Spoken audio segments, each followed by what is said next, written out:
അസ്സലാമു അലൈക്കും വറഹ്മത്തുള്ളാഹി. ബിസ്മില്ലാഹി അൽഹംദുലില്ലാഹി വസ്സലാത്തു വസ്സലാമു അലാ അഷ്റഫി റസൂലില്ലാഹി വഅലാ ആലിഹി വസഹ്ബിഹി അജ്മഈൻ അമ്മാ ബഅദ്. ബഹുമാനപ്പെട്ട ഹക്കീം ഉസ്താദ്, പ്രിയ സുഹൃത്തുക്കളെ, സയ്യിദ് റമളാൻ പൂത്തി കാലഘട്ടത്തിൻ്റെ അസ്സാലി എന്ന വിഷയത്തെ പ്രതി സംസാരിക്കാനാണ് ആഗ്രഹിക്കുന്നത്. പ്രാഥമികമായി അനേകം ഉലമാക്കൾ, വൈജ്ഞാനിക വിപ്ലവങ്ങൾ സാധ്യമാക്കിയ പണ്ഡിത പ്രഭുക്കൾ കേരളത്തിലും കേരളത്തിൻ്റെ പുറത്തും വൈജ്ഞാനിക മണ്ഡലങ്ങളിലുണ്ട്. പക്ഷേ അതിൻ്റെ എല്ലാം അപ്പുറത്ത് എന്തുകൊണ്ട് നമ്മൾ സയ്യിദ് റമളാൻ പൂത്തി തങ്ങളെ മാത്രം ഇത്രയധികം ഗൗരവത്തോടുകൂടെ ചർച്ച ചെയ്യുന്നു എന്നുള്ളത് ഒരു ചോദ്യമാണ്. അതിന് മറുപടി, ആധുനികതയുടെ അതിപ്രസരണത്തിൽ ഇസ്ലാമിൻ്റെ പൗരാണികമായ മനോഹാരിതക്ക് കളങ്കം ഏൽക്കുമ്പോൾ ആ പൗരാണികമായ ഇസ്ലാമിൻ്റെ മൂല്യത്തെ, ആശയങ്ങളെ ആധുനികരോട് ഏറ്റവും ഉദാത്തമായ മാതൃകയിൽ അവതരിപ്പിച്ചു എന്നുള്ളതാണ്. നമുക്കറിയാം, ഇസ്ലാമിസ്റ്റുകൾ എന്ന് നമ്മൾ പ്രയോഗിക്കുന്ന പൊളിറ്റിക്കൽ ഇസ്ലാമിസ്റ്റുകളിൽ ഏറ്റവും പ്രാമുഖ്യം നേടിയ ഒരു വിഭാഗമാണ് വഹാബിസം. കേരളീയ വഹാബിസം ഇരുധാരകളിലാണ് സംഭവിച്ചിട്ടുള്ളത്. ഒന്ന് ഇബ്നു തൈമിയൻ സൗദി ധാരയും മറ്റൊന്ന് റഷീദ് റിളയുടെയും മുഹമ്മദ് അബ്ദുവിൻ്റെ ഒക്കെ നേതൃത്വത്തിലുള്ള ഈജിപ്ഷ്യൻ ധാരയും. ഈജിപ്ഷ്യൻ ധാരയെ സംബന്ധിച്ചിടത്തോളം അവർക്ക് തനിച്ച മതയുക്തിവാദമാണ് അവരുടെ ആധാരം. എന്നാൽ ഇബ്നു തൈമിയാണെങ്കിൽ ഖുർആനിൻ്റെ ആശയങ്ങളെ മനസ്സിലാക്കിയ അതിൻ്റെ ആശയ വൈപുല്യത്തെ കണ്ടെത്തിയ മഹാന്മാരെ ഒന്നും അംഗീകരിക്കാതെ കേവലം ഖുർആനിൽ നിന്നും ഹദീസിൽ നിന്നും തങ്ങൾക്ക് ബോധ്യമാകുന്നതിനെ മാത്രം അത് മതമായി അംഗീകരിക്കുന്ന ഒരു വിഭാഗമാണ് ഇബ്നു തൈമിയൻ ആശയക്കാർ. ഈ രണ്ട് വിഭാഗത്തിനും ആഗോളതലത്തിൽ രാഷ്ട്രീയ സാമ്പത്തിക മേൽക്കോയ്മ സംഭവിക്കുന്ന ഒരു കാലം. കേരളത്തിൽ സമസ്തയുടെ രൂപീകരണത്തിന് നിദാനമായത് അവരുടെ രാഷ്ട്രീയ സാമ്പത്തിക മേൽക്കോയ്മയായിരുന്നു. പിന്നീട് സമുന്നയ വിദ്യാഭ്യാസത്തിലേക്ക് സമസ്ത പ്രവേശിച്ചതും അവരുടെ വിദ്യാഭ്യാസ മേഖലയിലുണ്ടായിരുന്ന കടന്നുകയറ്റവും മറ്റു മേഖലയിലുണ്ടായിരുന്ന സ്ഥാനങ്ങളൊക്കെ ആയിരുന്നു. അങ്ങനെയാണ് അതിനൊരു പ്രതിവിധി എന്നോണം സമൂഹത്തിന് കാവലായി സമസ്ത സമുന്നയ വിദ്യാഭ്യാസത്തെ മുന്നോട്ട് വെച്ചിട്ടുള്ളത്.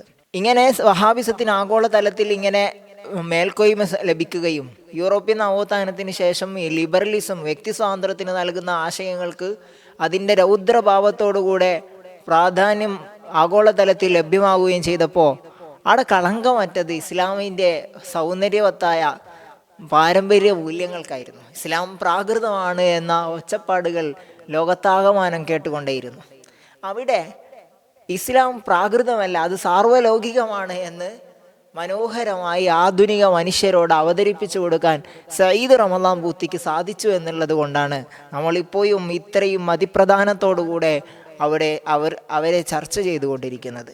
അദ്ദേഹത്തിൻ്റെ ഭാഷാവിജ്ഞാനം, യൂറോപ്യൻ ഫിലോസഫിയിലുള്ള പരിജ്ഞാനം, അങ്ങനെ ഇംഗ്ലീഷ്, ഫ്രഞ്ച്, ഇങ്ങനെ തുടങ്ങിയ അനേകം ഭാഷയിലുള്ള അദ്ദേഹത്തിൻ്റെ പ്രാവീണ്യം കൊണ്ട് പുരോഗമനത്തെ എന്തോ ഒരു വലിയ ഒരു കാര്യമായി കാണുന്ന സമൂഹത്തിന് മുന്നിൽ പുരോഗമനത്തിൻ്റെ പിന്നിൽ അവമതിക്കേണ്ട ഒന്നല്ല ഇസ്ലാമിൻ്റെ പാരമ്പര്യ മൂല്യം എന്ന് വരുത്തുകയും അതിനെ ഏറ്റവും മനോഹരമായ ആധുനികതയുടെ കുപ്പിയിൽ തന്നെ അവതരിപ്പിച്ചു കൊടുക്കാനും സയ്യിദ് റമളാൻ പൂത്തിക്ക് സാധിച്ചിട്ടുണ്ട്. സയ്യിദ് റമളാൻ പൂത്തിയുടെ പ്രാഥമിക കാലം പരിശോധിക്കുമ്പോൾ 1929 അവിടുന്ന് പൂജാതനാകുന്നത്. തുർക്കിയിലായിരുന്നു ജന്മം. ശേഷം 4-ാം വയസ്സിൽ പിതാവ് മുല്ല റമളാൻ പൂത്തിയോടൊപ്പം ഡമസ്കസിലേക്ക് യാത്രയാവുന്നു. ഡമസ്കസിലാണ് പിന്നീട് അങ്ങോട്ട് അദ്ദേഹത്തിൻ്റെ വൈജ്ഞാനിക ഗവേഷണ സഞ്ചാരം നടന്നിട്ടുള്ളത്. ശേഷം അൽ-അസ്ഹറിലേക്ക് പഠന പുരോഗതിക്ക് വേണ്ടി അൽ-അസ്ഹറിൽ പോകുന്നു. അവിടുന്ന് ഇൽമു ശരിയയിൽ PhD നേടുന്നു. വിവിധ ഭാഷകളിൽ പ്രാവീണ്യം കരസ്ഥമാക്കുന്നതും അൽ-അസ്ഹറിൽ തന്നെയായിരുന്നു. പഠനാനന്തരം തൻ്റെ ഡമസ്കസിൽ താൻ പഠിച്ച സ്ഥാപനത്തിൽ തന്നെ പ്രൊഫസറായും പിന്നീട് അൽ-അസ്ഹറിലെ തന്നെയും പ്രൊഫസറായും ഇമാം സയ്യിദ് റമളാൻ പൂത്തി അധ്യാപനം നടത്തിയിട്ടുണ്ട്. അങ്ങനെ ഒടുവിൽ 2013 ഏറ്റവും കിരാതമായ മുല്ലപ്പൂ വിപ്ലവത്തിൻ്റെ ബാക്കി പത്രമെന്നോണം ഇമാം സയ്യിദ് റമളാൻ പൂത്തിയുടെ ഒരു ദർസിനിടയിലുള്ള വഫാത്ത് സംഭവിക്കുന്നത്. ഇമാം സയ്യിദ് റമളാൻ പൂത്തിയെക്കുറിച്ച് നമ്മൾ സംസാരിക്കുമ്പോൾ അവിടുത്തെ അടിത്തറ, ഇസ്ലാമിൻ്റെ അടിത്തറയെ മുറുകെ പിടിച്ചുകൊണ്ടായിരുന്നു സകലമാന വൈജ്ഞാനിക വിപ്ലവങ്ങളും അദ്ദേഹം സാധ്യമാക്കിയിട്ടുള്ളത്. ഇമാം ഗസാലി റളിയല്ലാഹു അൻഹുവും ഇബ്നു റുഷ്ദും മുന്നോട്ട് വെച്ചിട്ടുള്ള ഇസ്ലാമിക് ഫിലോസഫിയെ ആധുനികതയിലേക്ക് മനോഹരമായി സന്നിവേശിപ്പിക്കാൻ സയ്യിദ് റമദാൻ ബൂത്തിക്ക് സാധിച്ചിട്ടുണ്ട്. ഡാർവിനിസത്തെ പച്ചകുത്തുന്നവരെ പാടെ അവഗണിക്കുന്നത് കാണാം, അദ്ദേഹത്തിന്റെ ഗ്രന്ഥങ്ങളിലൊക്കെ കാണാൻ കഴിയും. ഡാർവിൻ ജനിക്കുന്നത് 1806 മരിക്കുന്നത് 886. അതിനേയും മുമ്പേ ഡാർവിൻ കണ്ടെത്തിയ ഡാർവിനിസം സാധ്യമായിട്ടുണ്ട് എന്ന ആശയം വെച്ച് ഡാർവിനിസത്തിന് ആധികാരികതയുടെ മേൽക്കൂര പണിയുന്നവർക്കെതിരെ ആ ഡാർവിനിസത്തിൻ്റെ മുന്നേയുള്ള ഡാർവിനിസം അത് ഡാർവിൻ ആധികാരികതയല്ല നൽകുന്നത്, മറിച്ച് ആ പോയത്തം മുന്നേ ഉണ്ടായിരുന്നു എന്നായിരുന്നു സയ്യിദ് റമദാൻ ബൂത്തി ആ വിഷയത്തിന് വിശദീകരണം നൽകിയിട്ടുള്ളത്. മറിച്ച് അപ്പോൾ തന്നെയും ഇവിടെ മുന്നേ ഉണ്ടായിരുന്നത് ഡാർവിനിസം ആണ് എന്ന് പറയുന്നതിനു പകരം അത് എവല്യൂഷൻ അല്ല, ഡാർവിൻ മുന്നോട്ട് വെക്കുന്ന എവല്യൂഷൻ അല്ല ഇവിടെ ലോകത്ത് സാധ്യമായത്, മ്യൂട്ടേഷൻ ആണ് എന്ന് പറഞ്ഞുകൊണ്ട് മ്യൂട്ടേഷനെയും എവല്യൂഷനെയും വിസ്തരിച്ച് ചർച്ച ചെയ്യുകയും തെളിവുദ്ധരിച്ചുകൊണ്ട് അത്തരം ആശയങ്ങളെ നിരാകരിക്കുന്നതും നമുക്ക് കാണാൻ കഴിയും. പിന്നെ സയ്യിദ് റമദാൻ ബൂത്തിയെക്കുറിച്ച് സംസാരിക്കുമ്പോൾ അവിടുത്തെ ഗ്രന്ഥങ്ങൾ വളരെ പ്രധാനമാണ്. 63ഓളം ഗ്രന്ഥങ്ങളുണ്ട് എന്നാണ് പ്രബലാഭിപ്രായം. എല്ലാ വിമർശനങ്ങളെയും, ഇസ്ലാമിനെതിരെ ഉണ്ടായിരുന്ന അഖില വിമർശനങ്ങൾക്കും ഇമാം സയ്യിദ് റമദാൻ ബൂത്തി തങ്ങൾക്ക് വൈജ്ഞാനികമായി ഏറ്റവും ബലമുള്ള തെളിവോടുകൂടെ അതിനെ ഇല്ലായ്മ ചെയ്യാനും എതിർക്കാനും സാധിച്ചിട്ടുണ്ട്. ഇസ്ലാം 6-ാം നൂറ്റാണ്ടിലെ പ്രാകൃത പ്രത്യയശാസ്ത്രമാണ് എന്ന് പറഞ്ഞവരോട് ഇസ്ലാം അല്ല, എക്കാലത്തും ഇസ്ലാം ഏറ്റവും പുതുമയോടെ സംവദിക്കുന്ന സാർവലൗകിക ആശയമാണ് എന്ന് പറഞ്ഞു വരുത്താൻ എന്ന് സമർത്ഥിക്കാനും ഫലിപ്പിക്കാനും സയ്യിദ് റമദാൻ ബൂത്തിക്ക് മനോഹരമായി സാധിച്ചിട്ടുണ്ട്. അദ്ദേഹത്തിൻ്റെ പ്രധാന ഗ്രന്ഥമാണ് ഖുബറൽ യഖീനിയാത്തുൽ കൗനിയ. ഖുബറൽ യഖീനിയാത്തുൽ കൗനിയ എന്നൊരൊറ്റ ഗ്രന്ഥം മതി അദ്ദേഹത്തിൻ്റെ വൈജ്ഞാനിക അടിത്തറ, വൈജ്ഞാനിക സാഗരത്തിൻ്റെ വൈപുല്യം മനസ്സിലാക്കാൻ. ഖുബറൽ യഖീനിയാത്തുൽ കൗനിയയുടെ പ്രാഥമിക ഘട്ടം തന്നെ ഇൽമിനെ കുറിച്ചാണ് ചർച്ച ചെയ്യുന്നത്. ഇൽമിനെ രണ്ടായി തിരിക്കുന്നു. മുസ്ലിങ്ങൾ അവലംബമാക്കുന്ന അല്ലെങ്കിൽ അവർ സ്വീകരിക്കുന്ന അറിവ് എന്ന് പറയുന്നത് ഏറ്റവും ആധികാരികമായി ഏറ്റവും പരമമായ യാഥാർത്ഥ്യത്തെയാണ് നമ്മൾ അറിവ് എന്നതുകൊണ്ട് അർത്ഥമാക്കുന്നത്. എന്നാൽ മറ്റുള്ളവർ അങ്ങനെയല്ല, ഊഹാപോഹങ്ങളെയും നിഗമനങ്ങളെയും അറിവായി പരിഗണിക്കുന്നുണ്ട്. അതുകൊണ്ട് തന്നെ ഏറ്റവും പരമമായ യാഥാർത്ഥ്യമാണ് അറിവ് എന്നതിൻ്റെ അടിസ്ഥാനത്തിൽ ഇമാം സയ്യിദ് റമദാൻ ബൂത്തി ഡാർവിനിസത്തെയും മാർക്സിയൻ തിയറികളെയൊക്കെ നിരാകരിക്കാൻ നമുക്ക് കാണാൻ സാധിക്കും. പരീക്ഷണങ്ങളിലൂടെയും നിരീക്ഷണങ്ങളിലൂടെയുമാണ് ശാസ്ത്ര സത്യങ്ങൾ വെളിപ്പെടുന്നത്. അങ്ങനെ പരീക്ഷണങ്ങളും നിരീക്ഷണങ്ങളും അറിവിൻ്റെ ലബ്ധിയുടെ ഭാഗങ്ങളാണ് എന്ന് വരുമ്പോൾ എന്തുകൊണ്ട് ശാസ്ത്രം തെളിയിച്ച കാര്യങ്ങളൊന്നും വിശുദ്ധ ഖുർആൻ പരാമർശിച്ചിട്ടില്ല എന്നൊരു ചോദ്യം ഉണ്ടായിരുന്നു. അതിന് മനോഹരമായി മറുപടി നൽകുന്നത് കാണാം. ഇൽമിനെ വീണ്ടും അദ്ദേഹം രണ്ടായി തിരിക്കുകയാണ്. ഒന്ന് അഖിലിൽ നിന്ന് ലഭ്യമാകുന്ന ഇൽമും ഒന്ന് നഖലിൽ നിന്ന് ലഭ്യമാകുന്ന ഇൽമും. അഖിലിൽ നിന്ന് ലഭ്യമാകുന്ന ഇൽമിനെ തൻ്റെ ബൗദ്ധിക ശേഷി കൊണ്ട് കണ്ടെത്താൻ വേണ്ടി അല്ലാഹു തആല മനുഷ്യർക്ക് ബുദ്ധിയെ കനിഞ്ഞു നൽകുകയും ആ ബുദ്ധിയെ നിരന്തരം ഉപയോഗിച്ചുകൊണ്ട് അഖിലിയായ ഇൽമുകളെ നെയ്തെടുക്കാനും വേണ്ടി വിശുദ്ധ ഖുർആൻ നിരന്തരം പ്രോത്സാഹിപ്പിക്കുന്നുണ്ട്. നഖ്ലിയായ ഇൽമിനെ ഖുർആൻ പ്രാധാന്യത്തോടുകൂടെ പറയുന്നതും സയ്യിദ് റമദാൻ ബൂത്തി തങ്ങൾ സൂചിപ്പിക്കുന്നു. നഖ്ലിയായ ഇൽമാണ് ചരിത്രത്തിൽ യൂസുഫ് നബി അലൈഹിസ്സലാമിൻ്റെ കൊട്ടാരക്കഥയും ഇബ്രാഹിം നബി അലൈഹിസ്സലാം ബിംബങ്ങളെ തച്ചുടച്ചതും ദാവൂദ് നബി അലൈഹിസ്സലാമിൻ്റെയും സുലൈമാൻ നബി അലൈഹിസ്സലാമിൻ്റെയും ഒന്നും വിഖ്യാതമായ ആ വിധി തീർപ്പാക്കലുകളുടെ കഥയൊന്നും നമുക്ക് അഖിലിൽ നിന്ന് കണ്ടെത്താൻ കഴിയില്ല. അതിനക്കില് കൊണ്ട് മാത്രമേ നമുക്ക് അത്തരം ഇൽമുകൾ ലഭ്യമാവുകയുള്ളൂ. അതുകൊണ്ട് തന്നെ വിശുദ്ധ ഖുർആൻ അത്തരം ജ്ഞാനങ്ങൾക്ക് വലിയ പ്രാധാന്യം നൽകിയിട്ടുമുണ്ട്. അതുകൊണ്ടാണ് ഇങ്ങനെയുള്ള ഈ കാരണങ്ങളൊക്കെ നിരത്തി വെച്ചുകൊണ്ട് ഇമാം സയ്യിദ് റമദാൻ ബൂത്തി തങ്ങൾ പറയുന്നു, ശാസ്ത്രം കണ്ടെത്തിയ എല്ലാ വിജ്ഞാനങ്ങളുടെയും പത്രവും ഖുർആൻ വിശദീകരിക്കേണ്ടതില്ല. ഖുർആൻ അതിനുള്ളതല്ല, മറിച്ച് ഖുർആൻ അഖില് നൽകുകയും ആ അഖിലിനെ ഏറ്റവും ഉപയുക്തമായ രൂപത്തിൽ അഖില് കൊണ്ട് ബൗദ്ധികമായ അന്വേഷണങ്ങൾ സാധ്യമാക്കാൻ പ്രേരിപ്പിക്കുന്നുണ്ട് എന്ന് ഇമാം സയ്യിദ് റമദാൻ ബൂത്തി തങ്ങൾ ഓർമ്മിപ്പിക്കുകയാണ്. ഇമാം സയ്യിദ് റമദാൻ ബൂത്തിയുടെ വൈജ്ഞാനിക സാഗരത്തിൻ്റെ വിശാലത വളരെ വലുതാണ്. ഫിഖ്ഹിലും ശരീഅത്തിലും ഭാഷാ പാണ്ഡിത്യത്തിലും ബലാഗയിലും അങ്ങനെ വിവിധങ്ങളായ ഫ്രഞ്ച്, ഇംഗ്ലീഷ്, അറബി വിവിധ ഭാഷകളിൽ പ്രാവീണ്യമുള്ള വലിയ ഭാഷ, അതുപോലെ തന്നെ ഇസ്ലാമിക് പണ്ഡിതനായിരുന്നു, ആധുനിക പണ്ഡിതനായിരുന്നു. എങ്കിലും ആധുനികതയുടെ ഒരു കളങ്കവും ഇമാം സയ്യിദ് റമദാൻ ബൂത്തി തങ്ങളിലേക്ക് ഏറ്റിട്ടില്ല. അവിടുത്തെ ഗ്രന്ഥങ്ങളെ വിശദീകരിക്കുമ്പോൾ തന്നെ നമുക്ക് അവിടുത്തെ ലേഖനങ്ങളെയും കൂടി ചേർത്ത് വായിക്കണം. നസീമു ഷാം എന്ന വെബ്സൈറ്റിൽ നമുക്ക് അനേകം ഇമാം സയ്യിദ് റമദാൻ ബൂത്തി തങ്ങളുടെ ലേഖനങ്ങൾ ലഭ്യമാണ്. ഇമാം സയ്യിദ് റമദാൻ ബൂത്തി തങ്ങളുടെ ഒരുപാട് ചർച്ച ചെയ്യപ്പെട്ട ഒരു ലേഖനമാണ് ബൈനൽ ഫിക്രി വൽ ഖൽബ്. അതിലും വിശുദ്ധ ഇസ്ലാമിനെതിരെയുള്ള പ്രധാന വിമർശനത്തിന് മറുപടിയേകുന്ന ഒരു ലേഖനമാണത്. എന്താണ് വിമർശനം? ഇസ്ലാമിലെ വിശുദ്ധ ഖുർആൻ അനേകം ഇടങ്ങളിൽ നിങ്ങൾ ഹൃദയം കൊണ്ട് ചിന്തിക്കുന്നില്ലയോ, നിങ്ങളുടെ ഹൃദയം കറുത്തുപോയോ എന്ന രൂപത്തിൽ തുമ്മ ഖസത്ത് ഖുലൂബുഹും പോലെയുള്ള ആശയങ്ങൾ ആയത്തുകളുമായി ചിന്ത ഹൃദയത്തിലാണ് എന്ന് തോന്നിപ്പിക്കുന്ന, എന്ന് ധരിപ്പിക്കുന്ന അനേകം ആയത്തുകളെ വെച്ചുകൊണ്ട് വിമർശകർ ചോദിക്കുന്നത് ഹൃദയം കൊണ്ടാണോ ചിന്തിക്കുന്നത്, മസ്തിഷ്കം കൊണ്ടല്ലേ എന്നുള്ളതാണ്. ഇമാം സയ്യിദ് റമദാൻ ബൂത്തി തൻ്റെ ആ പ്രസ്തുത ലേഖനത്തിലൂടെ മറുപടി നൽകുന്നു. മസ്തിഷ്കം കൊണ്ട് ചിന്ത സംഭവിച്ചേക്കാം.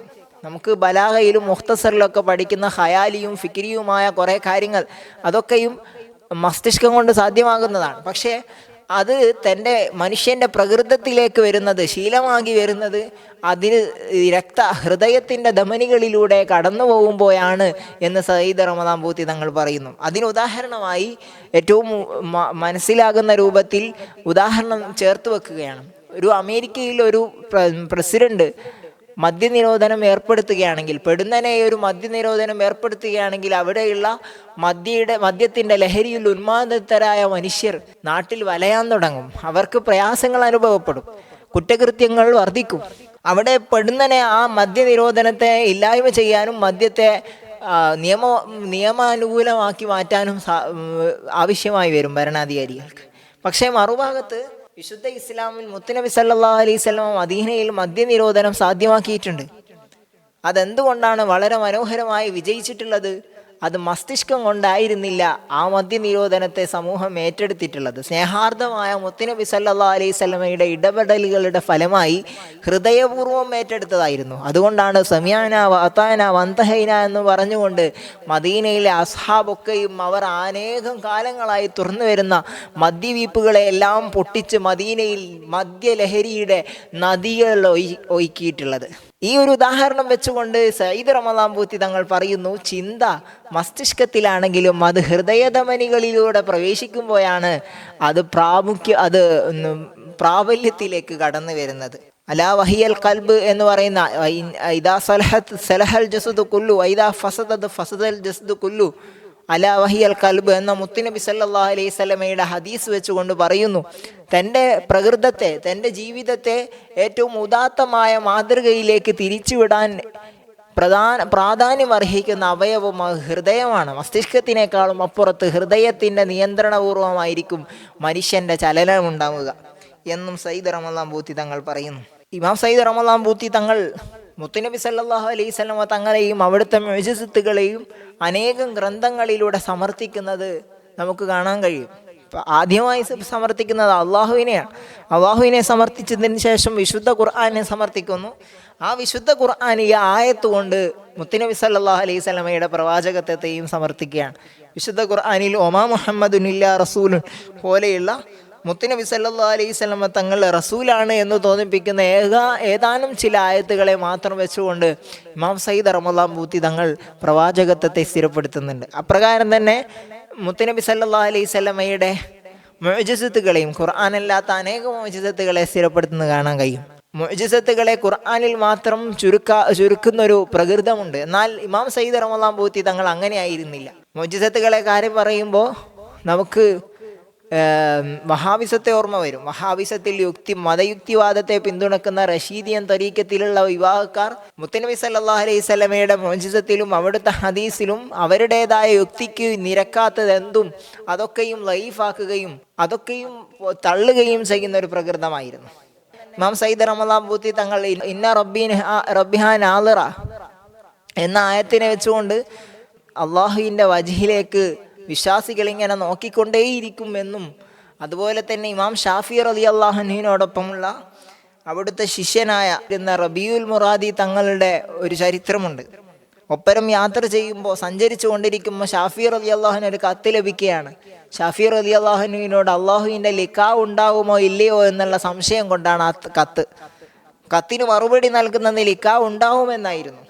ഷാഫി റളിയല്ലാഹുവിൻ്റെ മറുപടി കേട്ട് ശിഷ്യനായിരുന്ന റബീഉൽ മുറാദി തങ്ങൾ ചോദിക്കുന്നു, ഉസ്താദിൻ്റെ അഭിപ്രായം അങ്ങനെയാണോ എന്ന് ചോദിച്ചപ്പോൾ ഷാഫി റളിയല്ലാഹു പറയുന്നു, അങ്ങനെ ആഖിറത്തിലാറ്റം അള്ളാഹുവിനെ കാണാൻ കഴിയുമായിരുന്നില്ലെങ്കിൽ മുഹമ്മദ് ബിൻ ഇദ്രീസ് ദുനിയാവിൽ നിന്നൊരു അമലും ചെയ്യുകയില്ല എന്ന് തിരിച്ചു മറുപടി നൽകുന്നുണ്ട്. അവരുടെ ആ മറുപടിയിൽ നിന്നൊക്കെ നമുക്ക് മനസ്സിലാകുന്നത് നമ്മുടെ മുൻഗാമികളായ പണ്ഡിത പ്രഭുക്കന്മാരൊക്കെ ജീവിച്ചിട്ടുള്ളത്, അവർ അമലുകൾ ചെയ്തിട്ടുള്ളത്, വൈജ്ഞാനിക വിപ്ലവങ്ങൾ സാധ്യമാക്കിയിട്ടുള്ളത് സ്വർഗ പനിനീർ കുടിക്കാനല്ല, നരകത്തിൽ നിന്ന് മോചനവും രക്ഷവും കാംക്ഷിച്ചുകൊണ്ടല്ല, അള്ളാഹുവിൻ്റെ തൃപ്തിയും അവൻ്റെ ലിഖാവും പ്രതീക്ഷിച്ചുകൊണ്ടായിരുന്നു. വരിദ്വാനും മിനല്ലാഹി അക്ബർ എന്ന് പറയുന്ന ഏറ്റവും ഉന്നതമായ ആ ഒരു സ്ഥാനം, ആ ഒരു തൃപ്തി ലഭിക്കാൻ വേണ്ടിയായിരുന്നു. അങ്ങനെയാണ് ഇമാം ഷാഫി റളിയല്ലാഹു അൻഹു അതിന് മറുപടി നൽകിയിട്ടുള്ളത്. ആ മറുപടിയേക്കും കൂടി ചേർത്ത് വെച്ചുകൊണ്ട് ലിഖാഹ് സാധ്യമാണ് എന്ന് ഇമാം സയ്യിദ് റമളാൻ പൂത്തി തങ്ങൾ സമഖ്ശരിയുടെ മുഅ്തസിലി അഭിപ്രായത്തിനെതിരെ മറുപടിയായി ചേർക്കുന്നത് നമുക്ക് കാണാൻ കഴിയും. ഇങ്ങനെ അക്കീദയിൽ കളങ്കമറ്റ അക്കീദയുടെ ഉടമയായിരുന്നു ഇമാം സയ്യിദ് റമളാൻ പൂത്തി. അള്ളാഹു താലയുടെ വിശേഷണങ്ങളെ, സിഫത്തുകളെ മാത്രം വിശദീകരിക്കാൻ കുബറൽ യക്കീനിയാത്തിൽ വലിയൊരു ഭാഗം തന്നെ ഇമാം സയ്യിദ് റമളാൻ പൂത്തി തങ്ങൾ മാറ്റിവെച്ചിരുന്നു. മനുഷ്യന്റെ ഉത്തരവാദിത്വത്തെക്കുറിച്ച് സംസാരിക്കുന്നുണ്ട് സയ്യിദ് റമളാൻ പൂത്തി തങ്ങൾ. മനുഷ്യന് ലോകത്ത് ന്യൂനപക്ഷമാണ്. ലോകത്ത് ഇറുമ്പുകൾ മാത്രം 20 ക്വാഡ്രില്യൺ വരും. അങ്ങനെ ഇറുമ്പുകൾക്ക് മാത്രം ഇത്രമേൽ സംഖ്യാബലമുണ്ടായിട്ടും, അനേകം ജീവികൾക്ക് മനുഷ്യനേക്കാൾ സംഖ്യാബലമുണ്ടായിട്ടും എന്തുകൊണ്ട് മനുഷ്യന് മാത്രം ലോകത്ത് ഇങ്ങനെ അധികാരവും അപ്രമാദിത്വവും ലഭിക്കുന്നു? അത് മനുഷ്യനിലുള്ള വൈജ്ഞാനിക ബൗദ്ധിക ശേഷി കൊണ്ടാണ്. ഈ ബൗദ്ധിക ശേഷിയും അധികാരവും മനുഷ്യന് ലഭ്യമാകുന്നതോടൊപ്പം തന്നെ മനുഷ്യന് മറ്റൊരു ഉത്തരവാദിത്വം കൂടിയുണ്ട്. അതിനെ നമ്മൾ അമാനത്ത് എന്ന് വിളിക്കുന്നു. അമാനത്തിനനുസരിച്ച് അവൻ്റെ അധികാരത്തെ പ്രയോഗിക്കണമെങ്കിൽ അവനിക്ക് ഒരു കൂവത്തുണ്ടാവണം, മറ്റൊരു കഴിവുണ്ടാവണം. ആ കഴിവിനെയാണ് ഇമാം സയ്യിദ് റമളാൻ പൂത്തി തങ്ങൾ പരിചയപ്പെടുത്തുന്നത്. ഈ അധികാരത്തെയും ഈ ബൗദ്ധിക ശേഷിയും എല്ലാം ഏറ്റവും ഉദാത്തമായ മാതൃകയിൽ സാലിഹായ രൂപത്തിൽ ചെലവഴിക്കാൻ കഴിയുക എന്നുള്ളതാണ്. അങ്ങനെ സാലിഹായ രൂപത്തിൽ ഇവയെ വിനിയോഗിക്കാൻ കഴിയണമെങ്കിൽ മറ്റൊരു കൂവത്ത് അവനിൽ ഉൾച്ചേരണം. അത് ഈ സാലിഹായ മാതൃകകളെ, വഴികളെ പറഞ്ഞു വരുന്ന ഒരു പ്രത്യയശാസ്ത്രം വേണം. ആ പ്രത്യയശാസ്ത്രത്തെയാണ് നമ്മൾ ഇസ്ലാം എന്ന് ചുരുക്കി വിളിക്കുന്നത്. ഇമാം സയ്യിദ് റമളാൻ പൂത്തി ഇസ്ലാമിനെ മനോഹരമായി ആവിഷ്കരിക്കുന്ന ഒരു രീതിയാണിത്. ഇമാം സയ്യിദ് റമളാൻ പൂത്തി തങ്ങൾ ഷിയയാണെന്നുള്ളൊരു അഭിപ്രായം പറയുന്നത് കാണാം. അവസാന സമയത്ത് മുല്ലപ്പൂ വിപ്ലവം സാധ്യമാകുന്ന കാലത്ത് 2010 മുല്ലപ്പൂ വിപ്ലവം പൊട്ടിപ്പുറപ്പെട്ടിട്ടുള്ളത്. ടുണീഷ്യയിലായിരുന്നു. ടുണീഷ്യയിൽ നിന്ന് തുടങ്ങുകയും അത് വിവിധ ഗൾഫ് രാഷ്ട്രങ്ങളിലേക്ക് വ്യാപിക്കുകയും ചെയ്തിട്ടുണ്ട്. അറബ് രാഷ്ട്രങ്ങളിലേക്ക് വ്യാപിച്ച് അത് സിറിയയിലേക്കും സ്വാഭാവികമായും എത്തിയിട്ടുണ്ടായിരുന്നു. പക്ഷേ അന്ന് സിറിയ ഭരിച്ചിരുന്ന ഷീ ഭരണകൂടത്തിന് ഇമാം സയ്യിദ് റമളാൻ പൂത്തി അനുകൂല നിലപാട് എടുത്തപ്പോൾ ഇമാം സയ്യിദ് റമളാൻ പൂത്തിയെ ഷീയിസം ആരോപിച്ച അനേകം മനുഷ്യരുണ്ടായിരുന്നു. പക്ഷേ എന്തുകൊണ്ടാണ് ഇമാം സയ്യിദ് റമളാൻ പൂത്തി തങ്ങൾ അന്ന് ആ ഭരണകൂടത്തിന് അനുകൂല നിലപാട് എടുത്തിട്ടുള്ളത്? ആ ഭരണകൂടത്തെ അട്ടിമറിച്ചുകൊണ്ട് മുല്ലപ്പൂ വിപ്ലവം വിജയം കരസ്ഥമാക്കുകയാണെങ്കിൽ അവിടെ വഹാബിസമടക്കമുള്ള ചിത്രശക്തികൾക്ക് പ്രാമുഖ്യം ലഭിക്കുകയും തൽഫലമായി വഴിയെ യൂറോപ്യൻ ശക്തികൾക്ക് അവിടെ അപ്രമാദിത്വം ലഭിക്കുകയും ചെയ്യുമെന്നുള്ള ഒരു തിരിച്ചറിവുള്ളത് കൊണ്ടായിരുന്നു താൽക്കാലികമായി ആ ഭരണകൂടത്തെ അനുകൂലിച്ചിട്ടുണ്ടായിരുന്നത്. ഈ ഒരു രാഷ്ട്രീയ ദേഷ്യം കൊണ്ടായിരുന്നു അവസാന കാലത്ത് ഇമാം സയ്യിദ് റമളാൻ പൂത്തി തങ്ങളെ സിറിയയിൽ ഒരു ഖുർആൻ ദർസ് നടത്തിക്കൊണ്ടിരിക്കുന്നത് ഇടയിൽ കിരാതമായി മിസൈൽ അയച്ചുകൊണ്ട് ഇമാം സയ്യിദ് റമളാൻ പൂത്തി തങ്ങളെ കൊല ചെയ്യുന്നത്.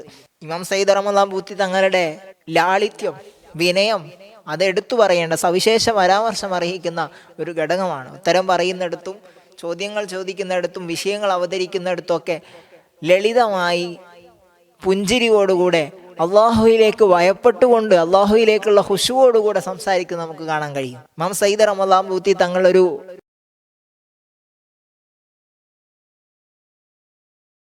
ഫ്രാൻസിലെ ഒരു പരിപാടിയിൽ പങ്കെടുക്കുമ്പോൾ അവിടുന്ന് ഒരു മുസ്ലിങ്ങൾക്ക് കോമൺ സെഷനിൽ നിന്നും പിന്നീട് ഒരു സ്പെഷ്യൽ സെഷൻ, എല്ലാ വിശ്വാസികളും ഉള്ള സെഷനിൽ നിന്നും മുസ്ലിങ്ങൾക്ക് മാത്രമായൊരു സെഷൻ നടത്തുമ്പോൾ ആ സെഷനിലും കൂടി പങ്കെടുക്കാൻ താല്പര്യം പ്രകടിപ്പിച്ച ഒരു പത്രപ്രവർത്തകൻ സയ്യിദ് റമളാൻ പൂത്തി തങ്ങളോട് അനുവാദം ചോദിക്കുന്നു. സയ്യിദ് റമളാൻ പൂത്തി തങ്ങൾ അനുവാദം നൽകുന്നുണ്ട്. അങ്ങനെ ആ പത്രപ്രവർത്തകൻ മുസ്ലിങ്ങൾക്ക് മാത്രമുള്ള ആ സെഷനിൽ പങ്കെടുക്കുകയും അവരോട് സയ്യിദ് റമദാൻ പൂത്തി തങ്ങൾ സംസാരിക്കുന്നതാവട്ടെ ഇലാഹി സ്നേഹത്തെക്കുറിച്ചാണ്. ഇലാഹി സ്നേഹത്തെക്കുറിച്ച് സംസാരിക്കുമ്പോൾ ഇമാം സയ്യിദ് റമദാൻ പൂത്തി തങ്ങളുടെ അധിക പ്രസംഗങ്ങളിലും ഭാഷണങ്ങളിലും ദ്വാകളിലും ഒക്കെ നിരന്തരം കടന്നു വരുന്ന ഒരു വിഷയമായിരുന്നു ഈ ഇലാഹി പ്രണയം. ആ ഇലാഹി പ്രണയത്തെക്കുറിച്ചാണ് ആ സെഷനിൽ അവതരിപ്പിക്കുന്നത്. പത്രപ്രവർത്തകൻ ചോദിക്കുകയാണ് ഇമാം സയ്യിദ് റമദാൻ പൂത്തി തങ്ങളോട്, നിങ്ങളിങ്ങനെ അള്ളാഹുവിനെ നല്ല രൂപത്തിൽ സ്നേഹിക്കാൻ വേണ്ടി, ഉന്നതമായി സ്നേഹിക്കാൻ വേണ്ടി പറയുന്നു. ആ അള്ളാഹുവിനെ തന്നെയും ഭയപ്പെടാനും നിങ്ങൾ തന്നെയാണ് പറയുന്നത്. ഒരു സ്നേഹിക്കുന്നവരെ എങ്ങനെയാണ് ഇത്രയധികം സ്നേഹിക്കുന്ന ഒരു ദാത്തിനെ എങ്ങനെയാണ് ഭയപ്പെടാനും കൂടി സാധ്യമാകുന്നത് എന്ന് ചോദിച്ചപ്പോൾ ഇമാം സയ്യിദ് റമദാൻ പൂത്തി മനോഹരമായി സർഗാത്മകമായി അതിന് മറുപടി നൽകുന്നു. ഒരാൾ ഏറ്റവും കൂടുതൽ സ്നേഹിക്കുന്നവരെയാണ് ഏറ്റവും കൂടുതൽ ഭയപ്പെടുകയും ചെയ്യുന്നത്. ആ സ്നേഹം എപ്പോഴാണ്, ഏത് രൂപത്തിലാണ് മുറിഞ്ഞു പോകുന്നത് എന്ന വിഷയത്തിൽ ആദികൾ നിറഞ്ഞുകൊണ്ടായിരിക്കും ആ മനുഷ്യൻ ജീവിക്കുന്നുണ്ടാവുക. നിങ്ങളുടെ ഏറ്റവും മൂല്യവത്തായ സമയത്തെ നിങ്ങൾ വൈജ്ഞാനിക ഇടപെടലുകൾക്കാണ് ഉപയോഗിക്കുന്നതെങ്കിൽ അതിനപ്പുറത്ത് ആ സമയത്തെ പ്രയോഗിക്കുന്നുണ്ടാവും ഒരുപക്ഷെ നിങ്ങളുടെ കുടുംബ ബന്ധം, നിങ്ങളുടെ സുഹൃത്ത് ബന്ധം, നിങ്ങളുടെ മറ്റു ബന്ധങ്ങളെ ചേർക്കാൻ വേണ്ടിയായിരിക്കും. അതെന്തുകൊണ്ടാണ്? ആ ബന്ധം എന്ന് പറയുന്ന ആ സ്നേഹം മുറിഞ്ഞു പോകുന്നതിനുള്ള ഭയം കൊണ്ടാണ് നിങ്ങളുടെ ഏറ്റവും മൂല്യവത്തായ സ്വത്തിനെ നിങ്ങൾ അങ്ങോട്ട് വിനിയോഗിക്കുന്നത്. അങ്ങനെ ഏറ്റവും സ്നേഹം എവിടെയാണോ കിടപ്പുള്ളത് അവിടെയായിരിക്കും ഭയവും കിടപ്പുണ്ടാവുക എന്ന് മറുപടി പറഞ്ഞത് സയ്യിദ് റമദാൻ പൂത്തി തങ്ങളിൽ നിന്ന് മറുപടി പറഞ്ഞ് നമുക്ക് കാണാൻ സാധിക്കും. ഇങ്ങനെ ഏറ്റവും ലളിതമായി വൈജ്ഞാനിക വിപ്ലവം വിനയത്തോടുകൂടെ ആഗോളതലത്തിൽ സാധ്യമാക്കിയ ഒരു പണ്ഡിത പ്രഭുവായിരുന്നു, ഒരു ജ്ഞാനബുദ്ധനായിരുന്നു ഇമാം സയ്യിദ് റമദാൻ പൂത്തി തങ്ങൾ. അവിടുത്തെ മദദ് നമ്മുടെ ജീവിതത്തിൽ ഉണ്ടാവട്ടെ എന്ന് ആശംസിച്ച് അസ്സലാമു അലൈക്കും.